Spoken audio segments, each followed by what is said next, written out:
Hey, Lindsey. Welcome to the Dream, the Date, and the Broken Bra. Hey, thanks so much for having me. So excited to be here. Oh, thank you. I have had my eyes on you for a while. Like we were talking before, we met through a mutual friend, Annie and Rosie, at an event here in San Diego where you came and were speaking about health and wellness. And since then, I've been following you. I mean, I think that was many years ago, probably, I don't know, like 6-10 years. So I've been following you. And yes, and I love, I really was watching you too through COVID and just kind of spreading your knowledge about the vaccine and the virus and all that. And you have a different opinion than most, or maybe what, I don't know, maybe what, or you're vocal about it. I'm sure there's other people with opinion, but they're not like coming out and saying it because it's not very safe, or it doesn't feel very safe. Right. But with that, I'd actually love to go back and talk about like where you came from, your background, because you have such a broad background. And actually, even doing my research on you, I was like, wow, you do a lot of different things, like from being a pharmacist to coaching people on health and wellness to being like a business coach and all this other stuff. So it's like you have such a broad, background. So I just love to thank you. share people with you, or share you with people. Yeah, all the things, all of the things.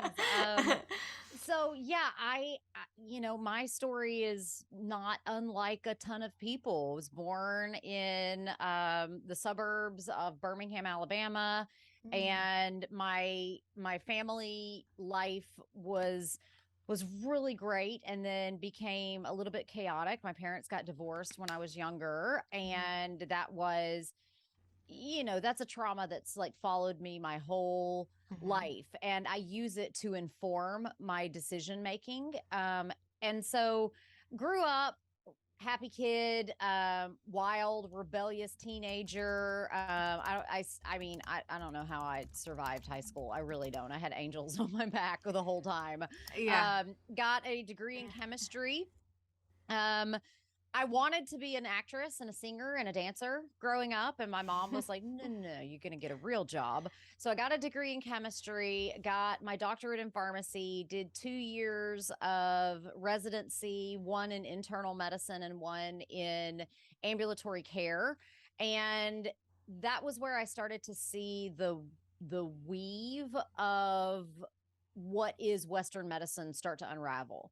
I started seeing, because I had patients who had diabetes, hypertension, hyperlipidemia, asthma, COPD. I ran a pain clinic for a while. I worked. This is how narrow you can get in your practice. I worked in a clinic that was for gay men addicted to methamphetamines. Like, I worked with people all along all walks of life. Trained in San Francisco, so got exposed to a ton of addiction, a ton of really just mentally unwell people. And I just started to realize, like, wait a minute, these meds don't work. The meds just they don't work like we think they do. They're amazing if you're having a heart attack or a stroke, or you've got a broken leg, or you need an emergency C-section. Like, Western medicine is absolutely life-changing. But for the normal walkie-talkie person, 6 meds for the rest of your life, I was just like, this is not what I want to do with my time. And so I ended up, my final straw, I guess, with my pharmacy practice was I was a transitions of care pharmacist, and I go in to go counsel a patient on their medications. And I'm like, hey, when you came to the hospital, how many medications were you on? And they said none. And I was discharging them on 5. And I was just like, I can't do this anymore. I just cannot do this anymore. And so I left. I joined a health and wellness company and really spent the next 5-7 years traveling the world, teaching, educating, learning more about just what it means to be a global citizen. And I am Mhm. so grateful for my time that I spent with that company, because it truly did help to make me a more globally minded person. Mm. And Globally minded in the extent because you're working with people with different conditions or different mindsets too throughout different the world. mindsets, different living conditions, being able to see the economic divide that truly Mhm. exists in our Mhm. world. I remember one time I was in Jakarta, and I was on like the 40th floor of the Ritz-Carlton. At the time, the hotel room I was staying in was bigger than my New York City apartment. Like Mhm. it was, I mean, it was a Mhm. 1,800 square foot apartment, or 1,800 square foot hotel room. It was Mhm. massive. And I looked out the window, and it was just slums as far as the eye could see. And it really gave me an opportunity to take a step back and go, I did nothing different to get myself where I am than Mhm. that person did, and they don't have shoes. And so it really put me into being able to see people for who they are, and being able to Mhm. see every person as a human being created on purpose for a purpose. And so I ended up, you know, and so my contract ended with that company, and I just proceeded as if success was inevitable. Started my podcast, continued to get training. I went back and have been working on my Institute for Functional Medicine certification, because I wanted to learn more about how Mhm. do we actually get to the root causes of disease. And now, it's to me, it's just all about, how do I create more mental wellness in Mhm. the world? How do I help Aw. people to see that they have value, that they have worth, that every person is inherently valuable? And it's a huge honor and blessing that people can actually hear that from me. Mhm. People can Mhm. actually hear that from me. I do not take it for granted how big my voice is. I have had people come to me and tell me that I saved their life, and I'm like, "Honey, I didn't save your life. You Mhm. saved your life." And they're like, Mhm. "Yeah, but you got me through it." And that, I mean, my Yeah. God, what a honor and blessing that I have Oh. been gifted with to get to share with the world. I have to say too, like what I really love about um following you on Instagram too is you said like you are really relatable. Like you break it Thank you. down like something that is really could be confusing or like a complicated topic, and I would love to go back to on some of the points that you touched, but some things that can be really complicated and like you hear so many mixed messages out there about, oh, you should be doing this or you should be doing that, you should be doing this with your diet, you should be doing that. You kind of like break it down to be really relatable and understandable and in like Yep. layman's terms. So I think that's like super helpful. And yeah, I think what I'm learning on my journey is just being there and supporting people through their journey is a huge blessing and Yeah. a very big gift. People Yep. save themselves, but being support and being helpful to people is a blessing. So Yeah. thanks for the work that you do. Oh, I mean, it doesn't even feel like work. That's Right. the best Oh, that's cool. part. Mhm. Yeah, That's cool. I mean, there's some country song, and it's like, find what you love and call it work. Mhm. And I love that, Mhm. because I'm a natural born teacher. I mean, I got pissed off at my 6th birthday party because I was teaching a dance class and people were not paying close enough attention. There you go. And my mom would always say, "Lindsey, all you've ever wanted is for everybody to listen to you." And so, like, this fulfills my highest and greatest purpose. And Mhm. what a huge honor and blessing that it helps other people to Right. fulfill and find their purposes as well. Oh, I love that. That's super cool. Going back, you said you've traveled the world and you've seen different cultures or even maybe just in the US. are there common threads in what you see in terms of health conditions? Like you talked about when you were working in your last job before breaking free from it, not the business where you traveled the world on wellness, but before that when you were in like your pharmacy. Um, was there a common thread of illnesses that you saw amongst people?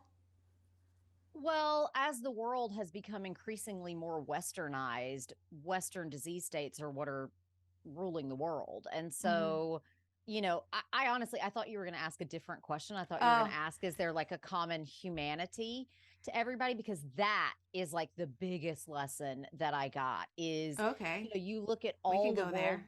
Yeah. And I'll come back Yeah. to the disease states and everything. Yeah. But I also just want to highlight like, I've traveled to Muslim nations, I've traveled to atheist nations, I've traveled to Christian nations, to nations that have different tons, Sikh, Hindu, all the Buddhist, all the things. And Mm-hmm. the biggest thing that I take away from it all is all of these world religions are all teaching the same things. Love one another.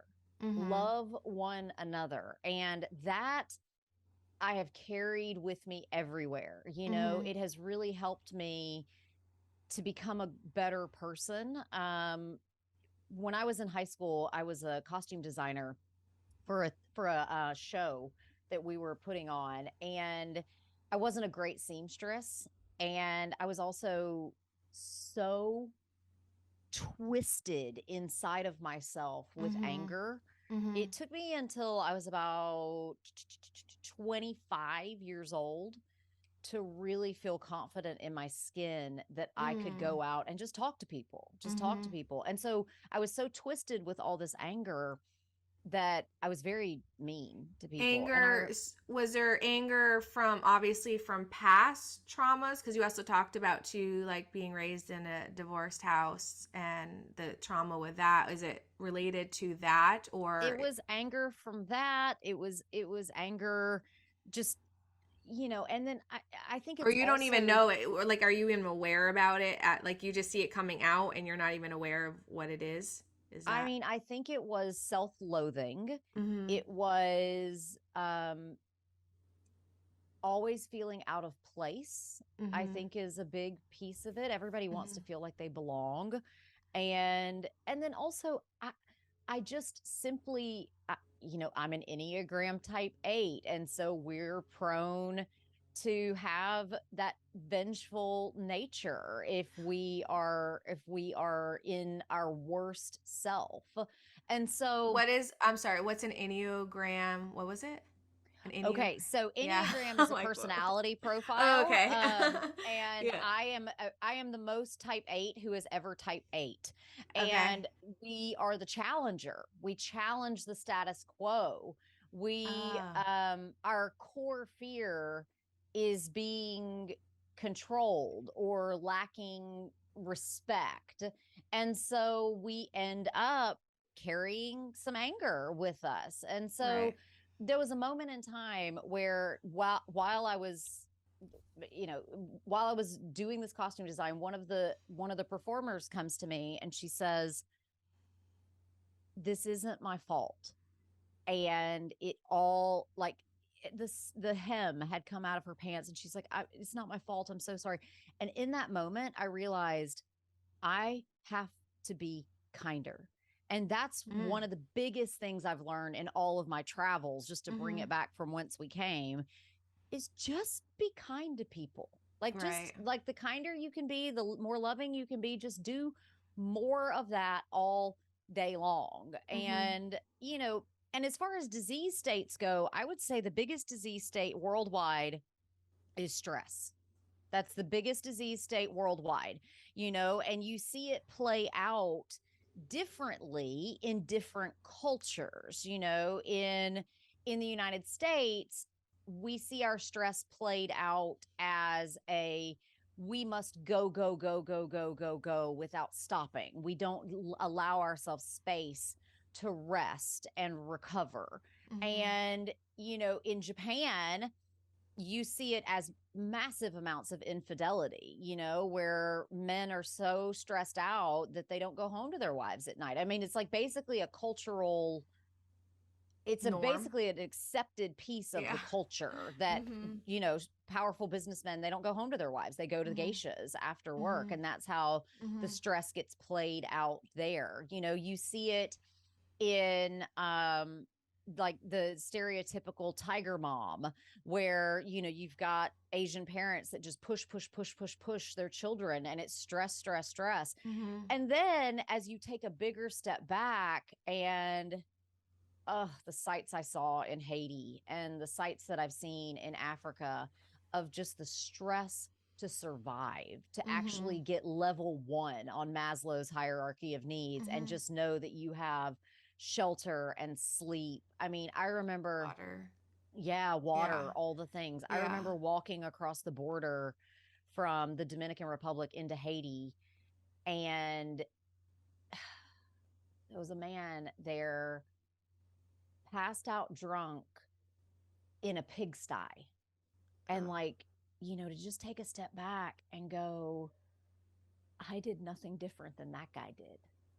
I just Yeah. got born into different Yeah. circumstances, but that guy has a purpose. Who, I don't know what it is, but he has a purpose. And so just Yeah. seeing really the depths of human depravity, and hearing things, seeing things that you don't want to you don't want to think that anything like that exists in the world, and it'll rip your heart out. But if it spurs me into action to go, I want to make a ton of money so that I can give to other Mhm. people. Well, let's do some more of that. Let's do some Mhm. more of that, because I want to see young girls, born into brothels, raised out of poverty and go into school and all of the things. And Right. so, yeah, the world traveling has really shifted my perspective on what it means to be a human, and it has firmly cemented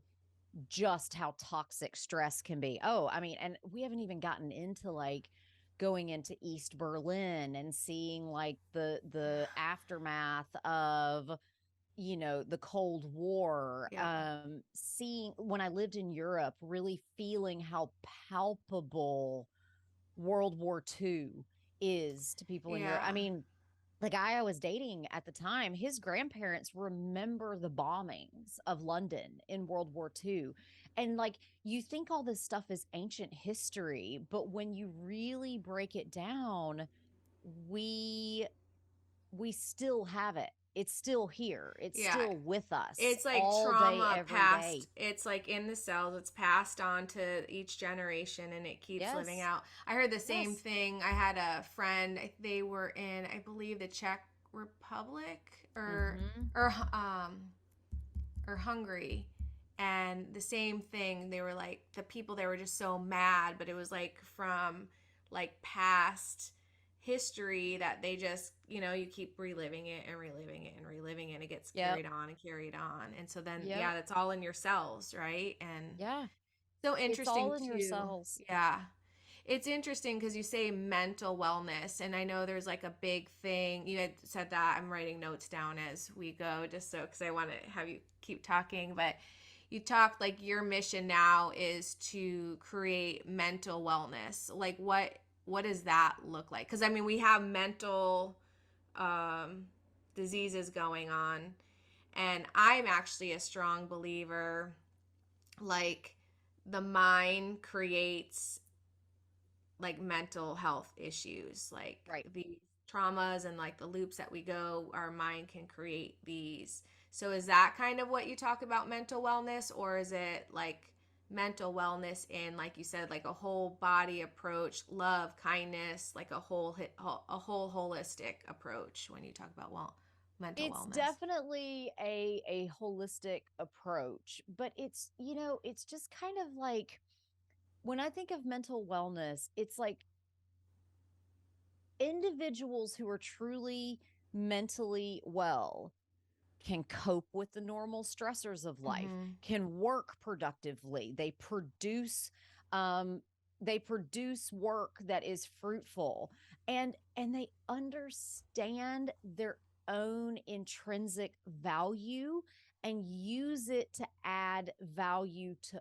others. And Mhm. so, mental wellness is not the absence of mental illness. I'm not Mhm. saying that, like, oh, you're all safe and sound as long as you don't have depression or bipolar disorder or whatever. No, this is so much bigger than that. This is so much bigger than that. It's about knowing that you were created on purpose for a purpose and can Mhm. provide contributions that make the world a better and bigger place. I want people to understand that the world is a better place with them in it. Mhm. And with the epidemic of self-harm and self-abuse and just all the everything that I could drop right Mhm. now, like the suicide in children. My Mhm. goodness, we have convinced ourselves as well as our children that they don't have value. And I was just listening to something the other day talking about going from living from a place of apathy where you just think you don't matter, your voice doesn't matter, nobody cares who you are, blah blah blah blah blah, and moving to a place of purpose. Mhm. And that to me is true mental wellness. If I can take somebody from a place of woe is me, I'm stuck on the hamster wheel, to holy crap, I got to get out of bed today because there's something inside of me that only I have that the world Right. needs. Right. And look, I can talk to you all day long about, like, you know, take this magnesium supplement. It's going to help you stress less. And I Mhm. could teach you all day long about how to lower cortisol and raise serotonin and raise dopamine and how to get out of your own way and how to transform your emotions. I could teach all of those things. But if at the end of the day, I don't convince you that you're a person who has so much more value than you even realize, I haven't done my job. I haven't done my Mhm. job. Like, people are attracted to me because I'm authoritative. I know my stuff and I can teach it and I can Mhm. spit it back. But people stay with me and stay like a part of my sphere because I hope it's because you realize that I believe in you. Mhm. I believe in you and I believe in your contributions to the world. So that's where I am on that. That's what mental wellness is to me. It's not about happiness. It's not about the absence of mental illness. It's about the ability to bounce back no matter what life throws at you. I love that. It's pretty that's yeah, I mean, I feel like that's it in a nutshell. Yeah, you there you know. go. Like Done. there you go, done. We're good. yeah.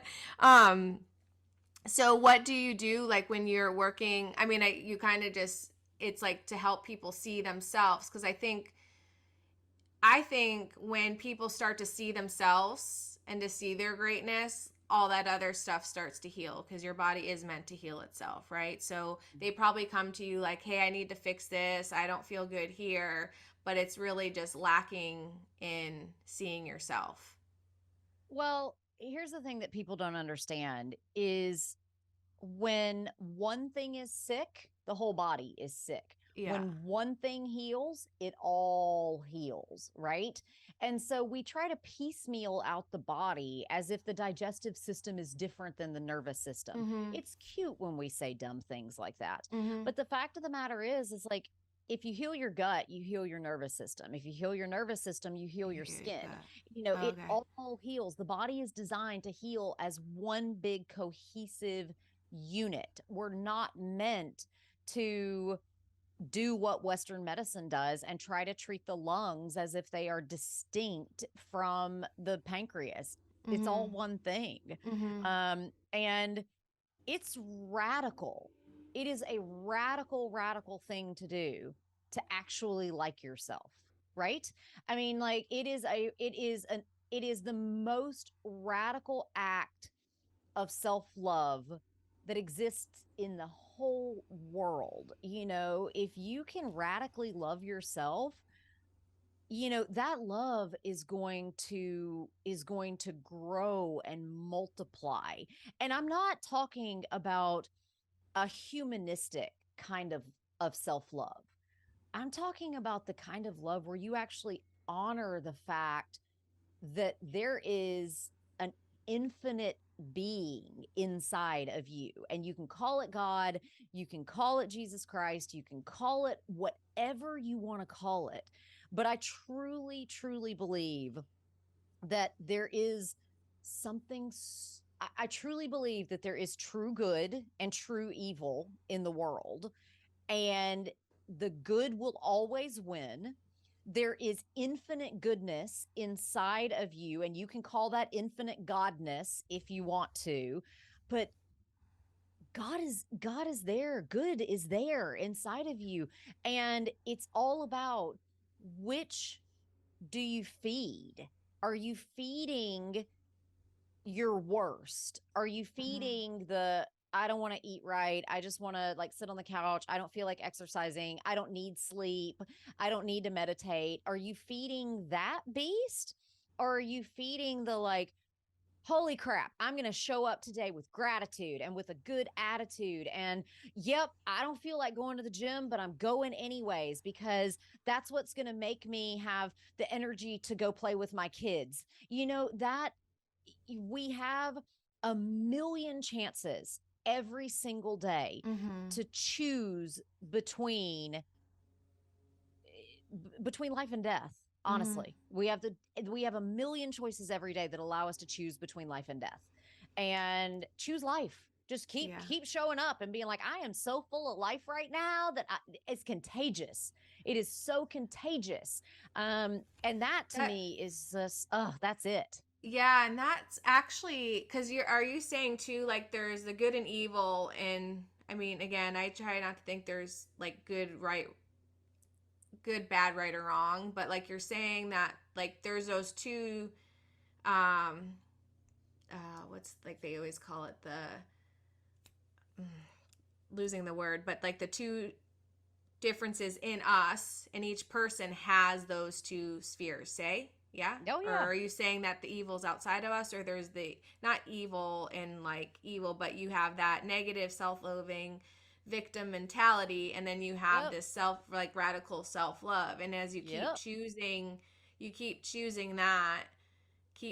that even when there's this other side. Is that kind of what you're explaining? Yeah, I mean, listen, we all have bad days where, you know what? Maybe you drink too much. Maybe you scream at your children. You know what? Maybe you've cheated on your spouse. Like, we all have bad days. And here's the thing. We all have the same stuff. We all have anger, we all have fear, we all have vengeance. We all like people come to me and they're like, I don't know if I should tell you this. And I'm like, friend, there is absolutely nothing that you can do that will surprise me. Nothing will surprise me. And we all have that same stuff. We all have that I am not enough mentality somewhere inside of us. I just keep showing up for myself and going like, no, that's a lie. That's a lie. That's a lie. That's a lie. I mean, I was seeing a patient yesterday and she's telling me her whole story, and I'm listening to this and I'm listening to that and I'm listening to this, and I'm sitting in my head, because especially for women who get gaslit all the time, you don't want to immediately jump to, this is all in your head, right? Yeah. And eventually I was like, this is all trauma. This is all trauma. And as I was talking to her, I finally was like, okay, I want you to go get an actual stop sign. And when you start telling yourself these lies of, there's three things that we do as human beings that prevent us from overcoming trauma and grief. Okay. And this isn't my research. This is Wait, so there's three things to overcoming trauma. There's three lies that we tell ourselves that prevent ourselves from overcoming trauma. Okay. The first one is everything is terrible. So if you're somebody that gets up and has a stressor and goes, my whole life is falling apart, stop. literally get a stop sign and stop, because you got a roof over your head and shoes on your feet. So be grateful for it. So pervasiveness is everything is terrible. The next one that we tell ourselves is persistence. It will always be terrible. My husband and I are having a tough time, and that means that our marriage is going to be terrible for the rest of our lives. Stop. Stop telling yourself that things are permanent and persistent, okay? And then the third thing we tell ourselves is it's my fault. It's terrible. That's personalization, right?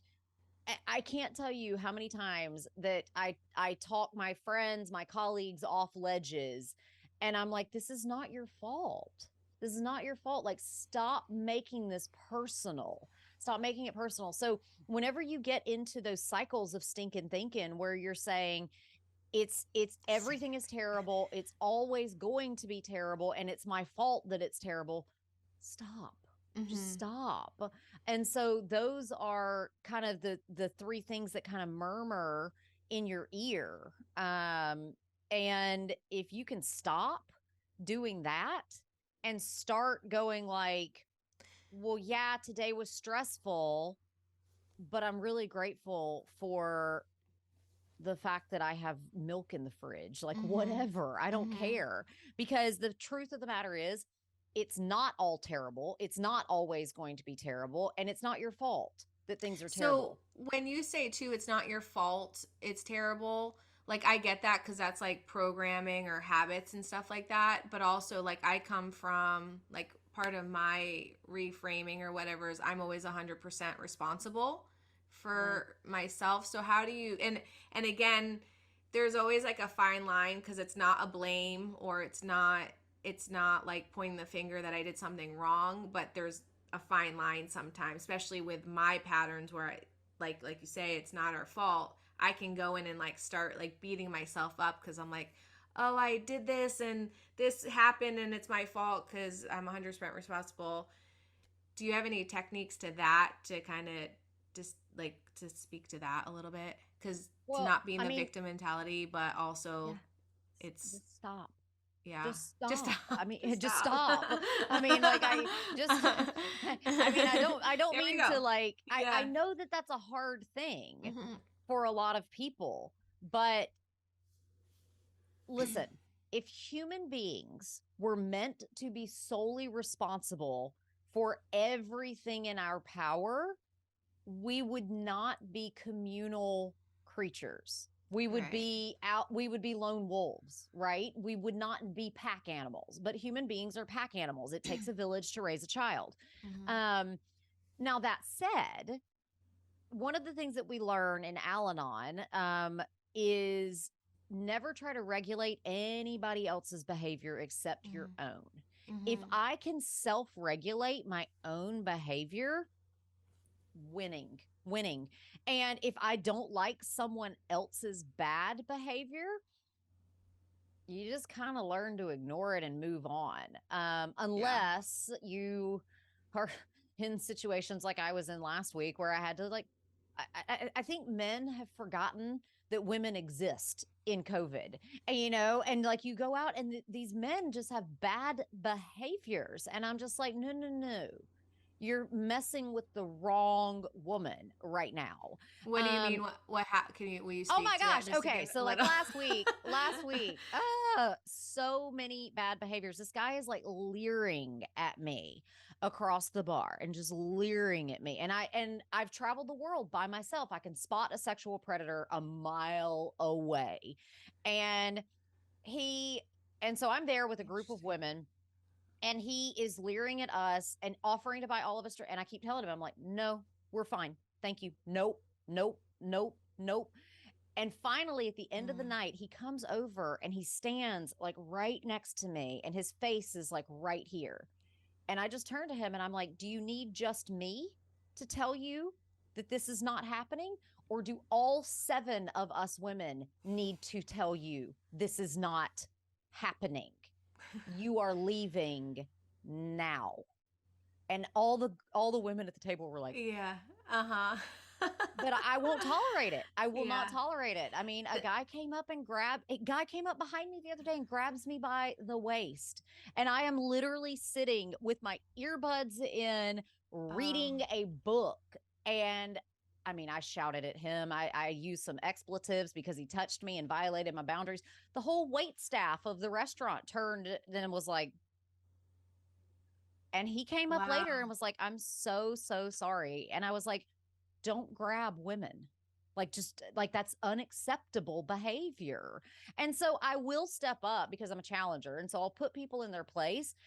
But really and truly, I'm not trying to regulate your behavior. I'm not I at I all. love that because I just really heard in their boundaries, Uh huh.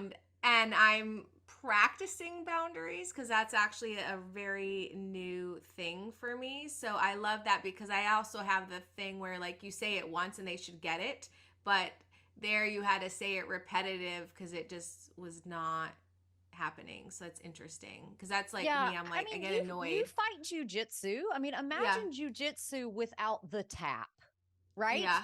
I Yeah. mean, you would be breaking bones, snapping necks. Like, I mean, I remember I one time when I was fighting jujitsu, like I didn't tap early enough and I ended up pulling some ligaments in the back of my Mhm. neck because Mhm.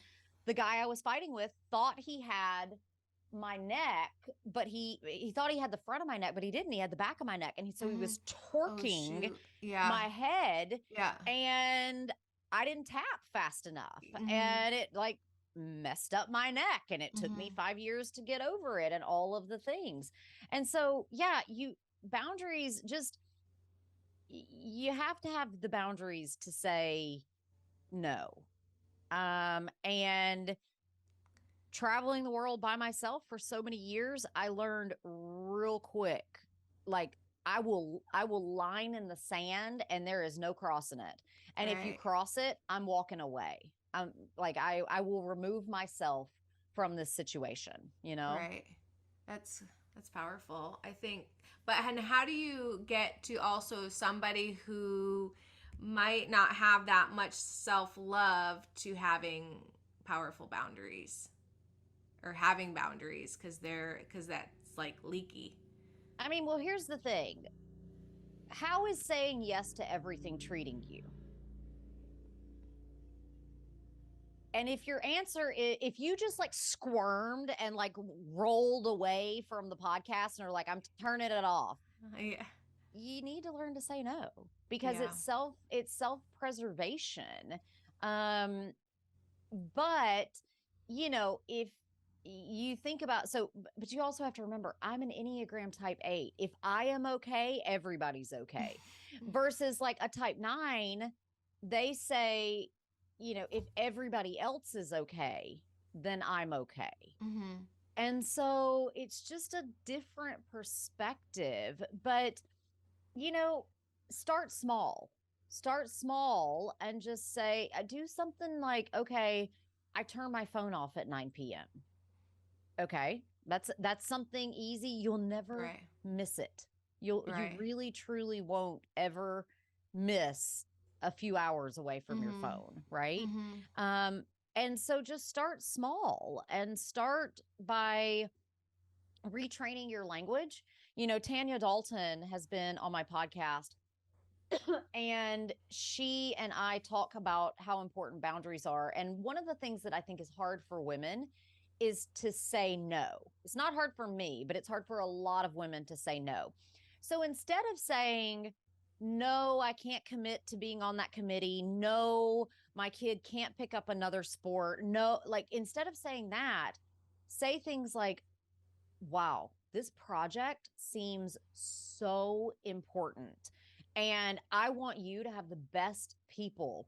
I do not think that I have the time to commit to giving my best possible effort towards this project. And you've said the same thing, Right. but it's easier sometimes than just saying no, No. you know. Um, can you be on this committee? Can you give me a couple days to look at my schedule and Mhm. make a decision based on that, or tell me more about the committee. How many hours do you think it will take? How much commitment? Like blah, blah, blah, blah. Right. So ask a lot of questions and Get then come curious. down to, Yeah. be very curious. And then just come down to, wow, this seems really, really important to you. I don't know that I'm the best person to bring my best A game to this. Right. And that's a great way to set some boundaries for sure. Right. I love how our conversation has turned from Like, where did we even, how I did know. we get here? I know. It's brilliant. I love it. People want me to teach them health, and all I want Yeah. to teach them is that they matter. Yeah. Like that's it. That's all I want to teach people is, hey, you mattered and you're loved for exactly who you are.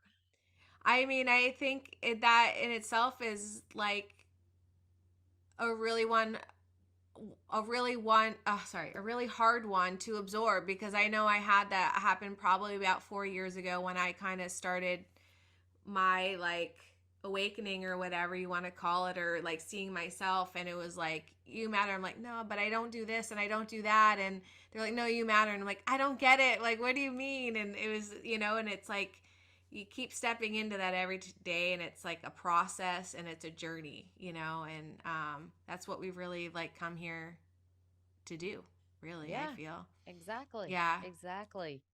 So, I feel like we like summed it up, so we can kind of go into like, where can people, like, what do you do to help support people, or what are some of your options of like people working with you, or Yeah. Yeah. So you can find me at lindseyelmore.com on Instagram and Facebook at Lindsey Elmore, or at Dr. Lindsey Elmore on TikTok or Pinterest.